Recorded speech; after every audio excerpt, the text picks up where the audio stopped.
that they're changing my voice. First of all, remember Exodus 15:3 said that the Lord is a warrior, the Lord is his name.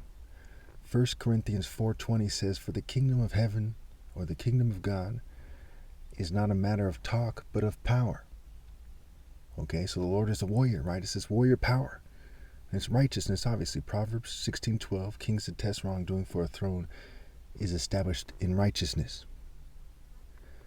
Proverbs 17:2, the next chapter, okay, less than a chapter away, going verse by verse, it's like, about a little over half a chapter away. It says, a prudent servant will rule over a disgraceful son and will share the inheritance as one of the family. So it's talking about righteousness. Now we go 5 chapters after that to Proverbs 22:29. It says, do you see someone skilled in their work? They will serve before kings. They will not serve before officials of low rank. So God in his own right is like a king. So in a sense, God is the King of Kings. And that title is kind of shared with me as the King of Kings, but God is God and God is greater, right? But no one else, okay, no one's equal to me. God is greater, goes God than me, than everyone else, okay? And everyone else on this planet alive right now is in rebellion, and my parents are blameless. Okay, so a prudent or diligent, someone who scrambles to do the right thing. Now in the military, do they scramble to do God's work? No, they scramble to do the work of the state. So it is with law enforcement. In American martial arts, do they scramble to do God's work? No. So it is with the Eastern martial arts. They scramble to learn that system, to conform, to do their day-to-day activities. They don't scramble to do God's work. They don't scramble to be morally precise. They try to conform and fit in the position they're in. And we see in Micah 3:8, this is overkill, the difference where it says, but as for me, they're all doing something else, but as for me, I am filled with power, with the Spirit of the Lord, and with justice and might, right? Moral might, martial might, to declare to Jacob his transgression, to Israel his sin.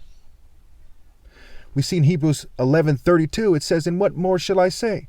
I do not have time to tell about Gideon, Barak, Samson, and Jephthah, about David and Samuel and the prophets, who through faith conquered kingdoms, administered justice, and gained what was promised, who shut the mouth of lions, quenched the fury of the flames, and escaped the edge of the sword, whose weakness was turned to strength, and who became powerful in battle and routed foreign armies, and it ends by saying, and who became powerful in battle and routed foreign armies. Are these people relying on psyops like the state and the military and the groups that are trying to look good? Okay, let me tell you about these groups that are trying to look good. I'm sure we can all agree this has to be said. They are the friends of the world. They're accepted by the world. And in James 4:4 it says, you adulterous people, don't you know that friendship with the world means enmity against God? Anyone who chooses to be a friend of the world becomes an enemy of God.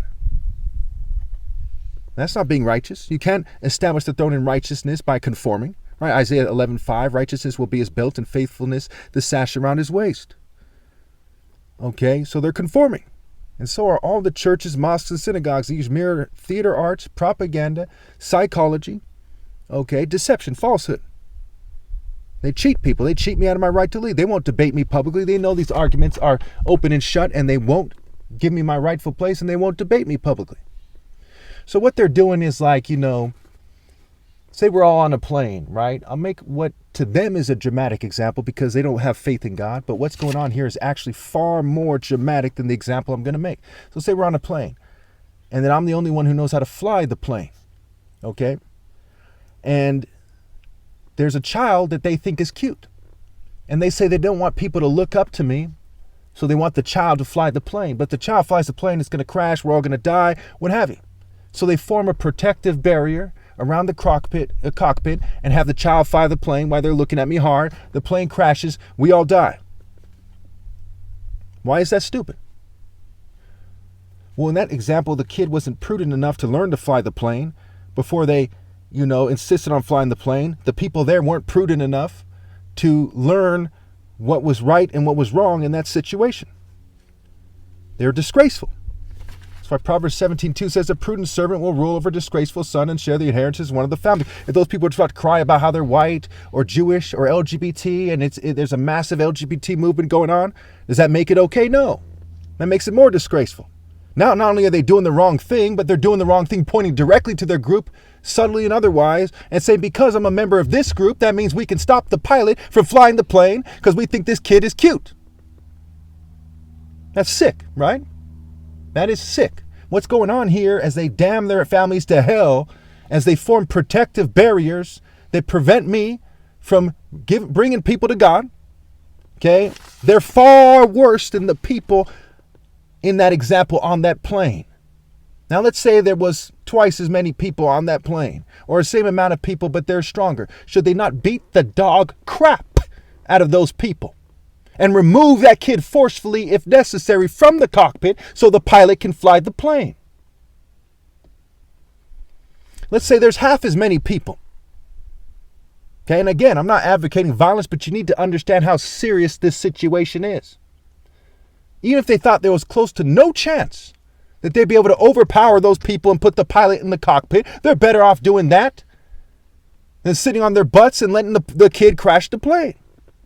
And we look at this situation as you see people cower from their responsibility. The Bible ends with people being surrounded by Gog and Magog, whose numbers are like the grains of sand on the beach. And fire, figuratively, from heaven comes down and devours the cowards who refuse to man up, who refuse to be on the man's side of the conflict, and went out like bitches when they're going to die anyway. Except for now they live and die like bitches. And the people ruling over them don't respect them. That's why they allowed the coronavirus to devour them. That's why they allowed inflation to devour them. That's why they allowed rich people to be foolish enough to put money over their families instead of insisting that they do what's right. Because they don't give a damn about them or themselves or their kids, like Cronus, who they worship. You look up a video on YouTube, there's a Jewish lady who was a college professor at Harvard or Stanford or some snob school like that. And she says that she believes that the God in the Bible, according to her, is magically El, the Canaanite deity El, who, because he's the father of Baal, and Zeus is Baal's Greek equivalent, okay, and Jupiter his Roman equivalent, is therefore the equivalent of Saturn or Cronus, Father Time, who merged with Cronus and Saturn together, okay, an amalgamation means that he eats his children because of his actions over time. Look it up. Saturn or Cronus eats his children. And there's also Cronus' Father Time. And they say that people often confuse the two. Even if they're confused, that's what's going on here. There's a reason why they have the same name, because it connects together. When you devour your children, you are certainly affecting timing like you wouldn't believe. Their timing is off. Their souls are gone. Their life is worthless. They only have a certain amount of time to rebel against you, like Zeus is said to rebel against Cronus or Saturn, before they're out of time. And their souls are devoured. And the time is in their lifetime, and the time in the bigger picture is also in the timeline of humanity. For example, when all the human race goes extinct, if that ever occurs, time's up, right? But time's up before that. It's up before that. It's up when there's no possibility to do the right thing because you didn't stand with the righteous. And Isaiah 57 says the righteous are taken away to be spared from evil. So we couple Isaiah 57 was Isaiah 11:5. What do we get? Isaiah 11:5 says righteousness will be his belt and faithfulness the sash around his waist. Okay, so this is martial dedication to God. Martial is marital scrambled. Christ is the bridegroom. In Isaiah 57, it says the righteous are taken away to be spared from evil. But he says, you stupid cowards, you son of a prostitute, you son of a sorceress, you sniveling worms. He says, come here and suffer and keep reproducing like a good fool, and your offspring will suffer. Because the devil hates rebels far more than he hates the righteous. Because the devil was first an angel, and it was arguing over the fate of the rebels.